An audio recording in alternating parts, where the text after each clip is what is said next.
Hello, Eskinder. Thank you so much for joining me on the Well Vegan Travel podcast. Thank you, Brady. Thank you for having me. I am really interested to have you here to talk about this absolutely fascinating destination, a destination that is not very widely visited, but that doesn't mean that it shouldn't be. In fact, I'm sure by the end of this trip, everyone listening is going to want to put Ethiopia on their bucket list of places they would like to travel to. So before we get into all of the reasons why people should consider a trip to Ethiopia, why don't you tell us a little bit about who you are and what you do in the travel space, as well as your connection with veganism?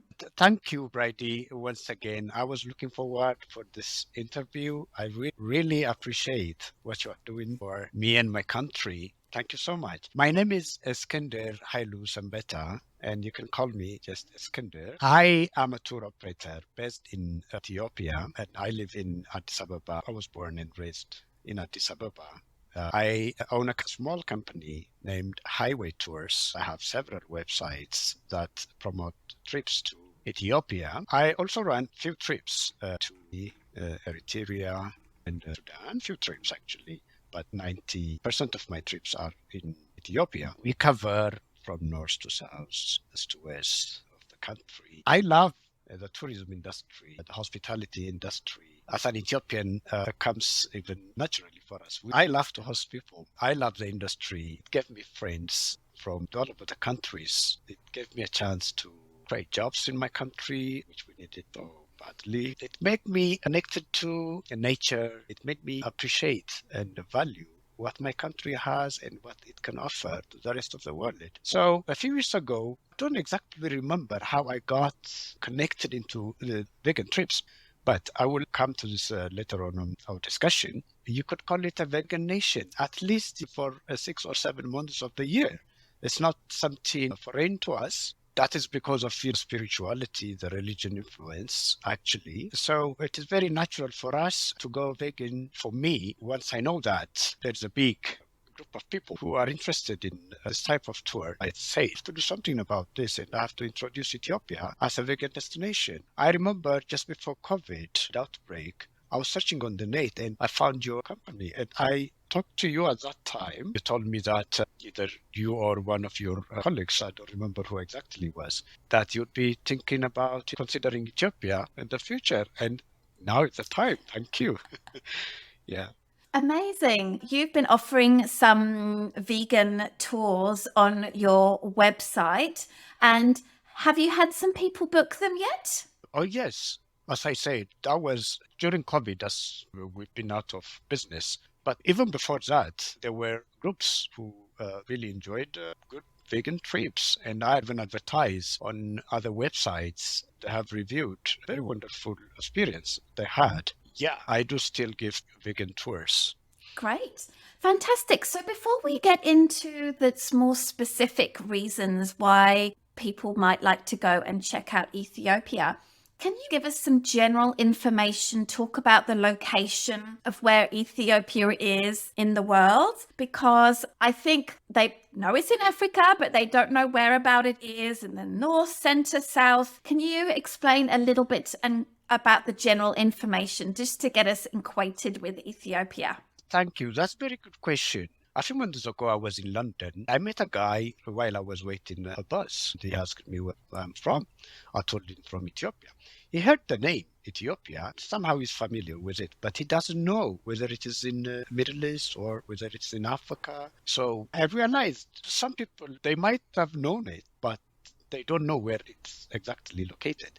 So it's a good question. Ethiopia is in Africa, and in East Africa is not in the Middle East, it's in East Africa. And we call it at the Horn of Africa. When you see the African map, you see that horn. It's an old nation, one of the oldest nations in the world.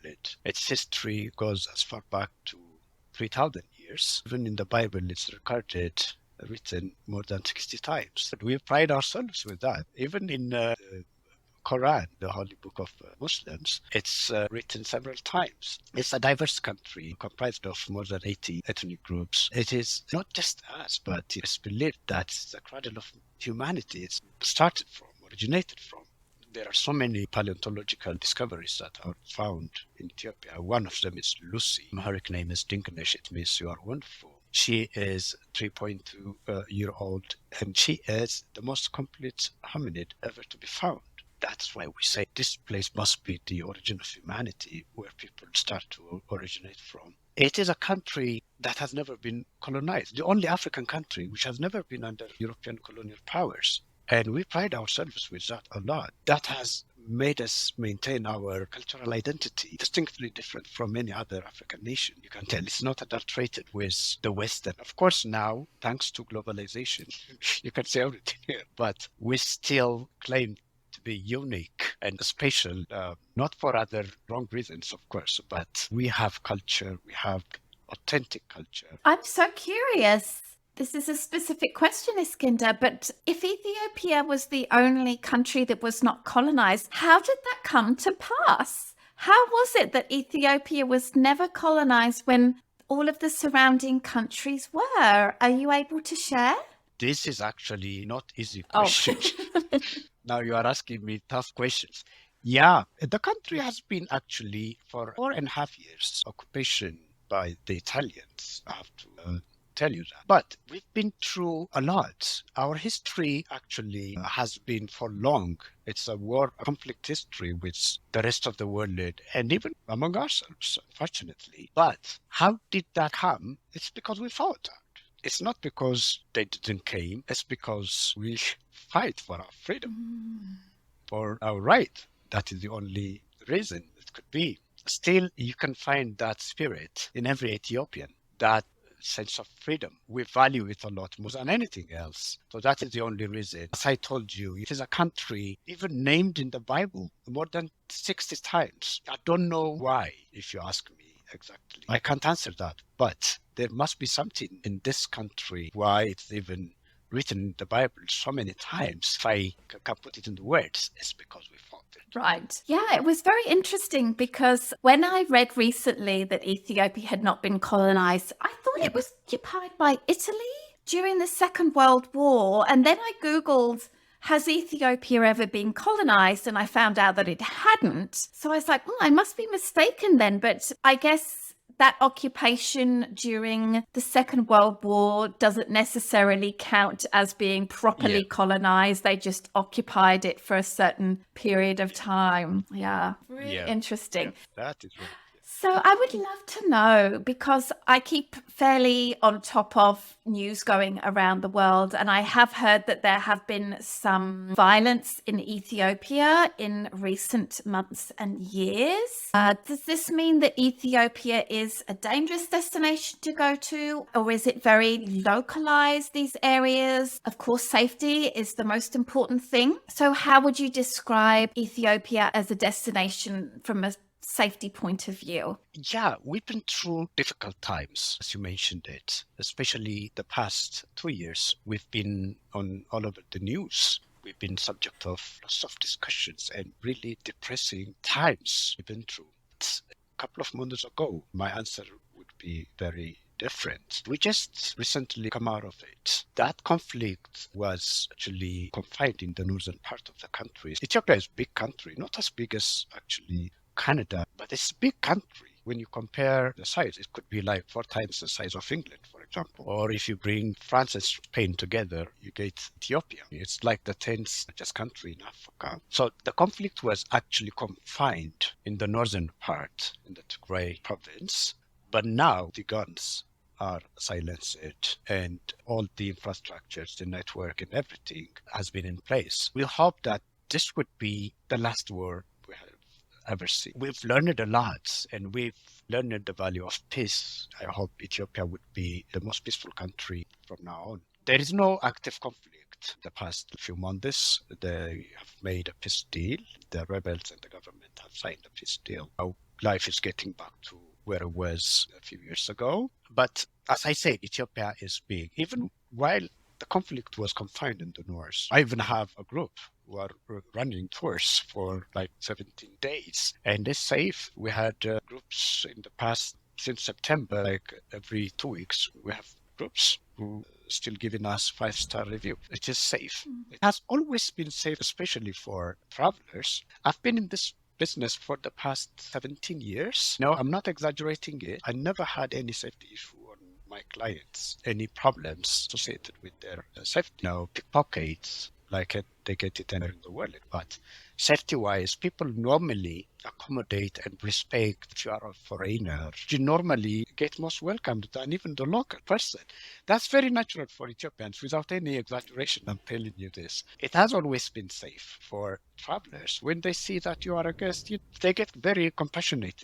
They like to even host you in the home. So it is safe. It has always been safe for travelers, and it will be safe and safer for all of us, including travelers. Yeah, it's really interesting because as you were talking about the situation in Ethiopia in the past several years, it reminded me of my time when I was growing up in the UK, and this was in the 80s and 90s, a long time ago now. During that time, there were a lot of troubles and there was a lot of issues in Northern Ireland, and sometimes that spilled over to London, the big cities, bombings and things like that. But it was very localized. There was not a lot of government warnings for coming to the UK as a tourist or a visitor, possibly because people know that. Whereas because people don't have enough knowledge about Ethiopia as a destination, they might not understand that it's a little bit more difficult. For example, maybe for some time in the past, Ethiopia wasn't very safe to go to in the northern part of the country, but everywhere else was just fine. It's really helpful to think about when you're wanting to go to these places and dig into a little bit the safety information from your countries, like the CDC website, for example, in the United States. And it usually says you'd be some general safety recommendations based on the country as a whole. But then if you dig a little bit deeper, you'll find that decision might be based on something that happens in a very small area of the country. Yeah, I was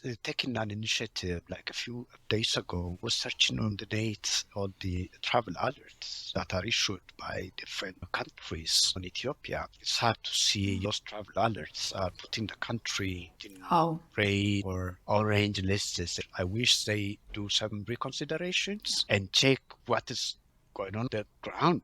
Even in the parts where the conflict was, things are now changing. The airline has resumed their daily flights. The road transportations are now opened. People on the telecommunication networks have started services. Life is getting back to normal. And they must reconsider that because people benefit from the tourism, and the tourism brings at the same time. When people travel, a lot of things will happen, not just the money, but all other things related with the traveling experience. And the good stuffs would come because travelers are able to travel. So the countries must reconsider. We are appealing for that. If I could do something about that, I would, Eskinder. But that's really helpful for you to share. It must be really frustrating as somebody who is putting tours together and sees the benefit of tourism, the country that they live in, and see that it is safe, but to see these foreign advisories still existing and haven't been reviewed recently, it must be really frustrating. I'm really sorry to hear that. So we have quite a few reasons why visitors might like to consider putting Ethiopia on their bucket list of places to go. So why don't we start with the first one that you listed, which is Ethiopia's history. What is so interesting about Ethiopia's history that visitors might like to learn about, to see, to witness? Thank you for mentioning that. Ethiopia has some uniqueness in it. It's not just another country or another destination for the sake of counting purposes. It's a country that has its own alphabet. It's a country that has its own calendar. We say that you come and be 7 years younger because we count time and calendar different than yours. Now it is in Ethiopia, it's 2015. It's not 2020. Wow, I did not know that. So, yeah, it is different. It's based on the Julian calendar system, not the Gregorian one that you use. There are lots of reasons to come to Ethiopia. We have even our own time. Time is different when you come to Ethiopia. We start the day 1 o'clock when the sun rises and ends it when the sun sets, 12 o'clock. So many different things about this country. It's a country where you get the largest number of UNESCO heritage sites than in any other African country. Come to Ethiopia and you will experience a very different trip. It's an ancient country, one of the oldest countries, whose history goes back to 3,000 years ago. That historical trip, it takes you back in time.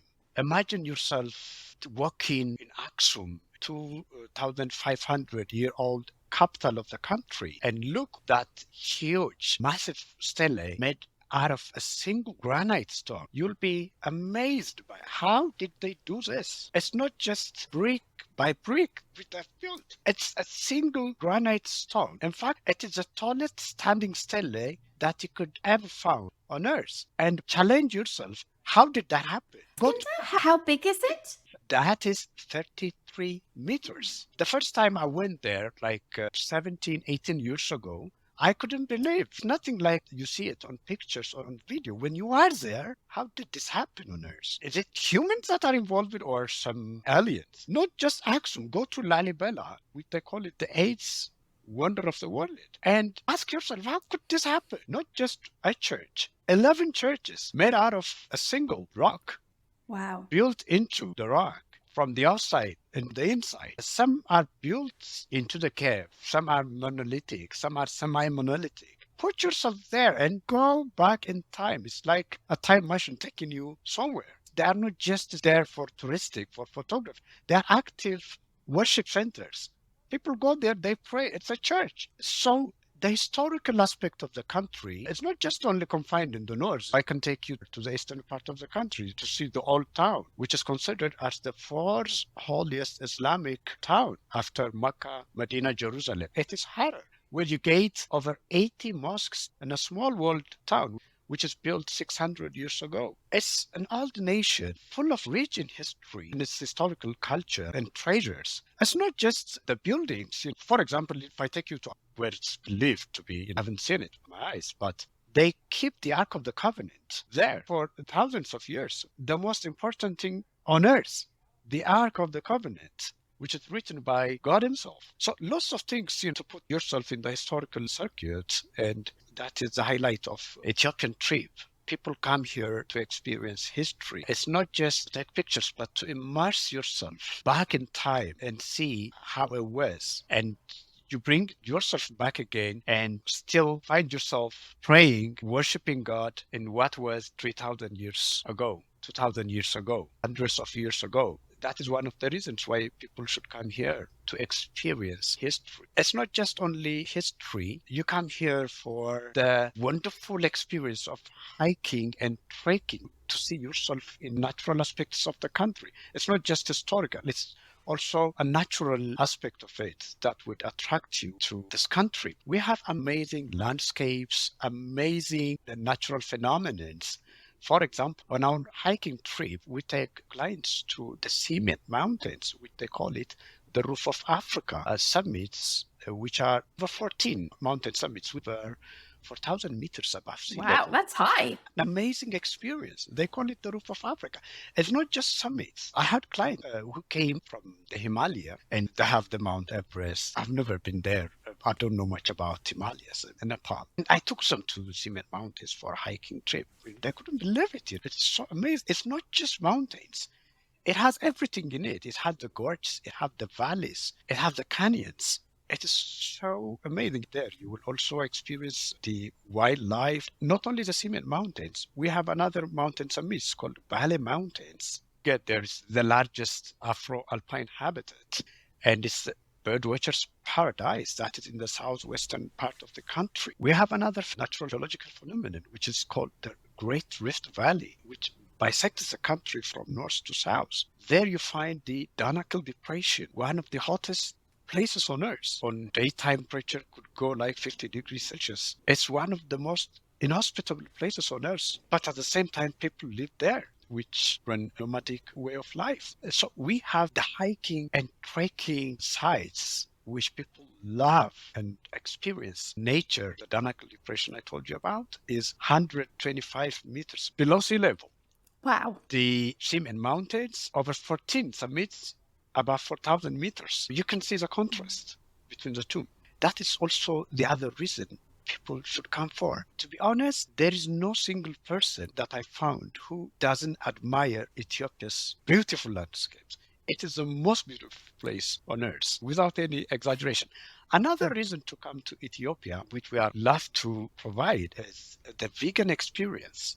Vegan trips. Ethiopia, you could call it a vegan nation. It's a spiritual nation, religious people, predominantly Orthodox Christians, including my mother. She observes every bit of fasting seasons. It's very common to see youngsters, boys as old as 12 years old, normal to see them observing the fasting seasons. During the fasting seasons, it's a Lent season. I think some people in the West also have that during certain times of the year. But in Ethiopia, if you bring all of them together, you could make like 7 months. I counted once. They could be like 7 months or 8 months, depending on the person. We have wide selections of vegan dishes during those times. Teff, which is a very tiny grain, the most important seed in the country. So we have this injera. Have you tried injera before, by the Yes, way? I have, If I may ask. Eskinder. It is delicious. I love Ethiopian food. And of course, it's always served on Yeah. this big injera pancake. But I want you to tell us more Yeah. about it. Yeah, I must. We can't do without injera, by the way. When I travel, I take injera with me. Otherwise, I go to Ethiopian restaurants. But here you get the best one, the most authentic one. So that is the basis of the vegan dishes, the vegan platter we have. And it is heaven. I sent you some pictures, did You I? did. My mouth was watering Yeah. as I looked at them. Yeah. So you have all those different dishes on the base of injera, and you eat them using your fingers. By the way, we don't use fork, we don't use spoons to eat injera. So we are connected with the food. We don't use any utensils. The other reason people should come for, because as I told you, 7 months of the year are strictly vegan. You get wide selections of dishes, colorful, tasty, spicy, based on injera. Of course, you can base it with bread, or if you don't have that acquired taste for injera. It's this fermented food. It's one of the superfoods. People love it now. We also give cooking class when people come, especially for vegan. If they are vegan, we love to teach them how to make injera, how to make coffee in Ethiopian way. Ethiopia is the birthplace of coffee. Not only the birthplace of mankind, but it's also birthplace of coffee. That is our gift to the rest of the world. We do it differently. The coffee ceremony. We also have a coffee trip, I'll tell you later on. The entire vegan experience, the cooking class, making injera, we take them what teff looks like and how injera is processed and how different vegan platters, how they're made, how we do it from scratch. Food is made from scratch here. We don't just go to the supermarket, to the store. We don't do that. So you do it from scratch. Takes you normally making any food, hours and hours actually. There is no such thing as instant food. If you make coffee, for example, you do it from the beans. You start from the beans and you roast them, you grind them. If you have the grinding machine, thanks for China now, you can find any machines with cheap prices. So you do it from scratch. You send the aroma, you make a food. You eat respectfully after giving thanks to God, blessing it. You enjoy the food. We show the whole experience with our vegan tour. So you mentioned that you have almost 7 months fasting days in a year, which means that people are essentially eating vegan on those days. Do I understand well? Yes. Yes. So even on the days when fasting isn't happening because it's not a particular religious holiday, a vegan can go into any restaurant and basically they can say, can I see the fasting menu or can I have the fasting menu? Then usually big tray with an injera will appear with several 4, 5, 8 different kinds of salads and dishes on top of that. Do I understand that well? Exactly. When I say 7 Mondays, it's not necessarily consecutive Mondays, but every Wednesday and Fridays are fasting days. So strictly vegan during those days. Every Wednesdays and Fridays. So you can bring all the Wednesdays and Fridays together. New Year begins on September 11th. So September 11 is the first day of the year. So I should start from September to the 12 months. We have Christmas, January 7th. So 40 days before Christmas is a fasting Lent season. 56 days before Easter is a fasting season, other than the Wednesdays and Fridays. The whole month of June is a fasting 16 days in August are fasting seasons. And there are others. You should ask my mother. She is the one who knows perfectly. So during those days, it's strictly vegan. So I love to run vegan tours, especially during those times. I want my clients to experience the best. But if it's Monday or if it's Tuesday, if it's Sunday, that doesn't mean that there is no vegan. If you go to the restaurants, we don't use the word vegan, by the way. We call it yasam, or fasting. So you can order fasting macchiato, fasting cake, even macchiato or cake or whatever you want, desserts or food. You could call fasting the waiters. They ask you normally, fasting or not fasting? That is the first word they offer you whenever you are about to order food. You get this throughout the country, by the way. It's not just in the north. You get it everywhere in the country. It's very uniform. That is the experience you could enjoy if you are a vegan. It's the best country for vegan travelers. Really the best country. I'm promoting my tours with other outlets as one of the tours that would be very popular in Ethiopia. There is huge potential in it. I send you a link about Ethiopian runners. It was actually posted on, no, we are good at running. Oh, We have, yes. yeah. The whole article was about not only about their practice, but the food they eat. It is based on grains. They are vegans. They are not necessarily vegans, but the food they eat that make them good and strong is vegan food. I love vegan food. My mother, I could say she is vegan. It's not just for the fasting type. She loves it. I see most people are now going towards that. In the old days, it was considered as a woman food, but nowadays, no, it's not. It is the best food. So you get the best experience generally. I Vegan. can't imagine just how easy it must be to travel in Ethiopia, even independently, when you can just go into a restaurant and the first thing they ask you is fasting or non-fasting. And to just be able to say a fasting, which means vegan, and then just know that Yeah. everything is just easy after that. Incredible vegan Yeah. food and incredible coffee. I Yeah. cannot even imagine how awesome that would be. Yeah, by the way, they are so strict when they say vegan or non-vegan. They don't even use the same plate which they used to serve non-vegan. If you are vegan, you don't even use the same plate you used, unless otherwise you really washed it. So it is that strict. Wow.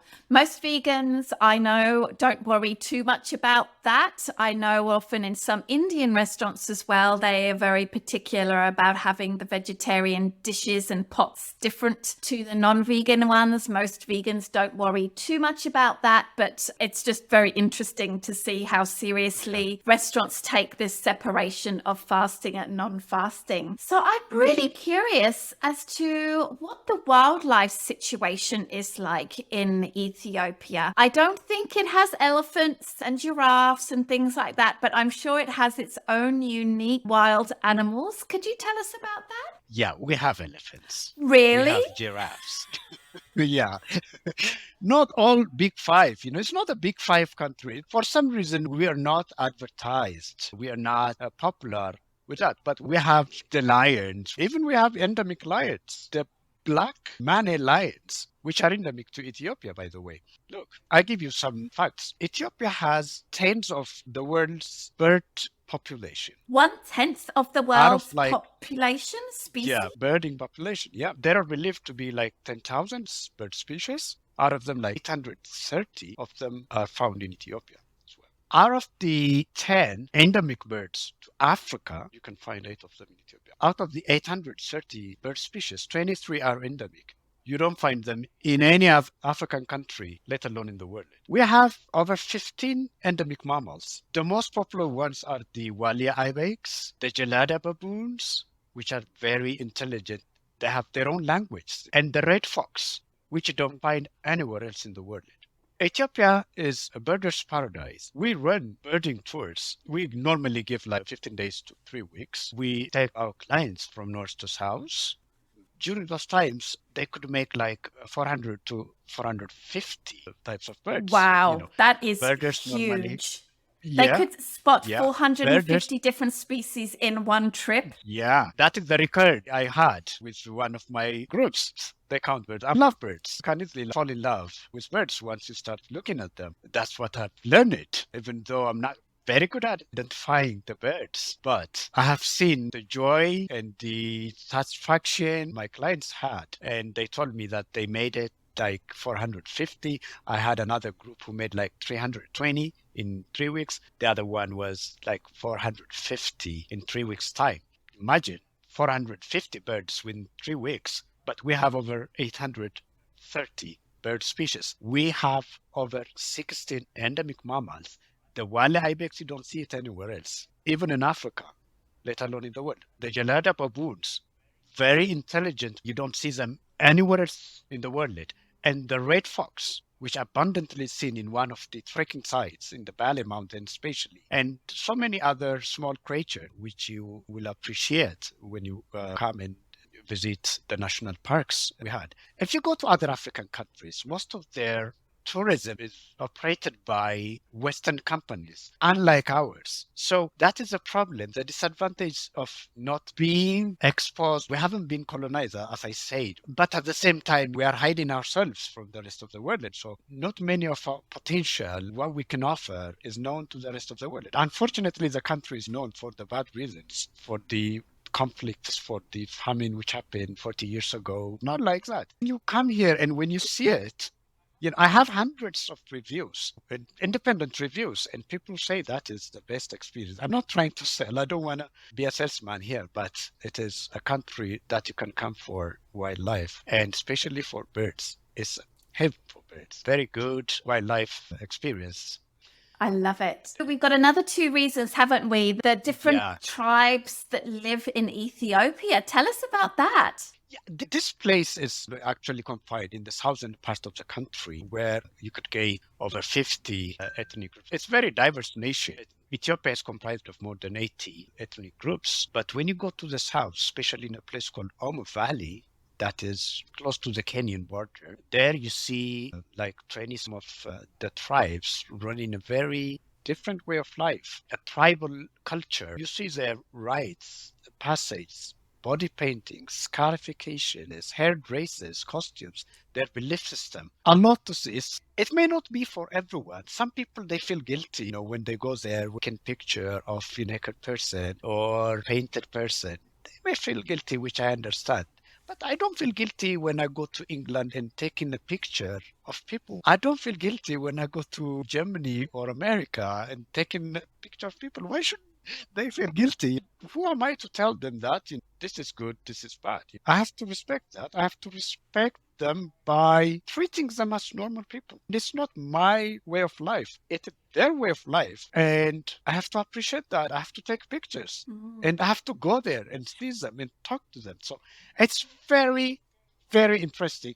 It's not for everyone, I understand. The scarification is not for everyone, but they are not forced to scarify themselves. They do it for their own reasons and purposes, and I have to respect that as well. Their graces. One of the things you like when you go to the Omo Valley is actually I advise people to go there to see the market. The market is super colorful. It's very basic way of life, but at the same time it's complex within itself. I appreciate life. Where we live in the cities, it's very complicated. But when you go there, you appreciate life. It's only basic. It has its own complexity within itself. So you learn about life. You learn about even yourself when you go there, not just about other people. It's as if going to a church at the same time. You go to church, you reflect to yourself, you meditate, and you look at yourself. At the same time, when you go to those people, when you interact with them, of course, you don't go there just to take pictures. It's not a photo safari. I don't like that.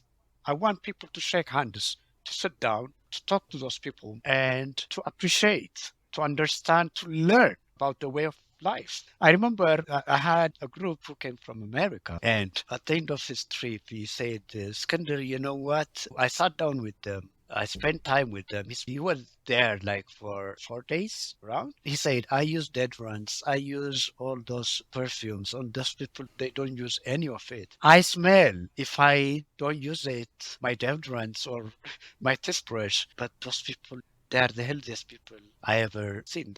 So that is the experience I want people to get when they go there, not just a photo safari. So it is very colorful when you go to their markets, especially. You are totally ignored there. No one cares about you, whether you are a tourist or a local. So they mind their own business. We take people for the markets, and the markets are not standing markets on every day. They have a market day like twice a week. So we coincide our trips during those market days, and our travelers, they make the most out of it. That is the cultural trip we offer. That sounds so interesting, really interesting. And to finish off our reasons to visit Ethiopia, we've talked a little bit about this as well, but could you reference some particularly interesting festivals or religious holidays that travelers can observe and maybe participate in? Yeah, festivals are actually one of the best reasons people should come for. Most of our festivals are actually religious, but not necessarily. They also have that carnival sense. So it's the time to get drunk, party. It's not just religious. Most are actually listed by UNESCO as World Intangible Heritage. They are the one that define Ethiopia at the same time. We have the first day of the year on September 11, our New Year. Once a leap year, it goes to September 12th. Happy New Year Day, not so huge. But just 2 weeks after the New Year, we have the most colorful festival, which is called Mescal. Mescal means cross. So the Mescal festival is about the commemoration of the finding of the two cross. The legend it goes to Queen Helena, mother of Constantine, and they say she was looking for the true cross on which Jesus was crucified. As she prayed, she was guided by the angel and located where he was buried underneath. She had to burn an incense, and she was guided by the smoke and located the exact place, and she has to excavate it. To commemorate every step of it, we have bonfires. It's like the whole country is on fire on the September 26th. For example, in Addis, at the square named after the festival, Mescal Square. That is the very center of the city. A million people could gather there with all the dignitaries, with the church choirs, and with the patriarch, with the president of the country, with the mayors. So huge festival. The same practice is replicated in every church and in every household. Festival afterwards, the singing, the drinking, the partying continues. It's basically a spiritual event.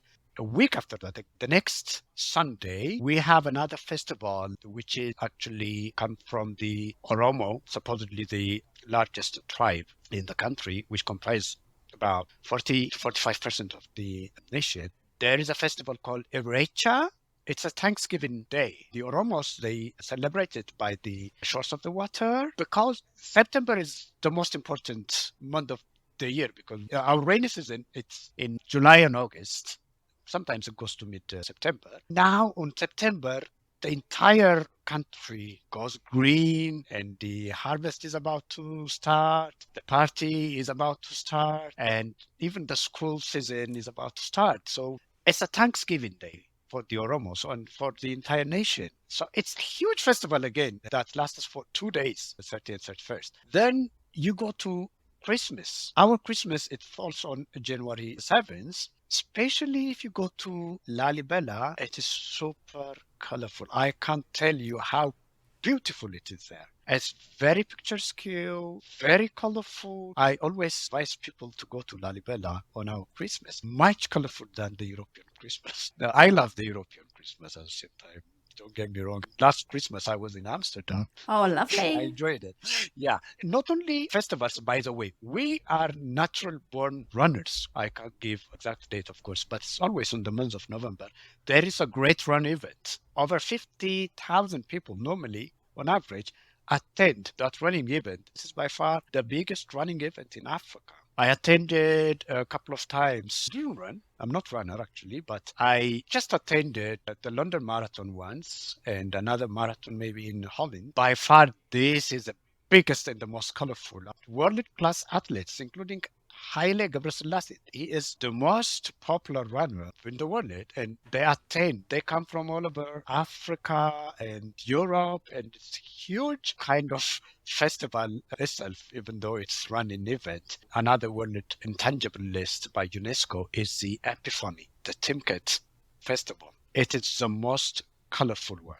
I cannot put it into words. It is very, very colorful from north to south, east to west. So people should come on January for festivals, in September for festivals. It's the time where the whole country brings together. You forget about your problems. You forget about any negative things. You come together, appreciate each other, worship God, and be happy. That is our best moment. People should come for festivals. It's the best thing we can offer. Eskinder, this all sounds so interesting and so exciting. It's just so interesting to me that there is this country in the Horn of Africa where one can experience such a huge diversity of activities and landscapes and foods, and that it's so vegan friendly. I'm just so excited for our listeners to learn more about this destination. If people did want to come to Ethiopia and employ the services of you and your company to create an incredible experience incorporating some of the things that you've talked about today, how can they get in touch with you and work with you to create this incredible itinerary? Thank you, Bridie. Thank you once again for giving me this incredible opportunity, honestly. Thanks for the internet. Now we are not that far from each other. I have several websites, and some of them are going to be published purely for vegans only. It is ethiopiantrips.com. That is the website I'm running. And I have my vegan tour listed there, and my contact addresses, contact form, email addresses is listed there. I love to cater trips based on the traveler's best interest. That's how I run the tours in the past 15 plus years. I always listen to my clients. So normally before we end up booking, we exchange like 50, 60 emails. I don't mind answering all of them. I always love to listen because it helps me as well. It always gives me the chance to learn about clients' interests. So on the next trip, it would make me a better person. So I love to listen to them. I'm working with Responsible Travel based in UK. I have over 100 reviews there. They can find me through the website. They can give me a call, and I'm happy to chat with them. They can find me through my blogs as well. I'm also a blogger on ethiopiantour.com/blog. There are over 100 different blog pieces there, which I wrote, and some of my friends also contributed. I love to work on vegan trips. Soon I'm going to publish a couple of websites on Ethiopian vegan trips. That's how they could find me, and I'm happy to be at their service. Amazing. Eskinder, I want to thank you so much. A lot of the links for many of the things that we've talked about today will be found in the show notes for this episode. It's going to be a veritable resource for people to look at and explore and to get to know this country a little bit more. I want to thank you so much for taking the time to talk with me today. Thank you. Thank you, Bridie. Thanks a million.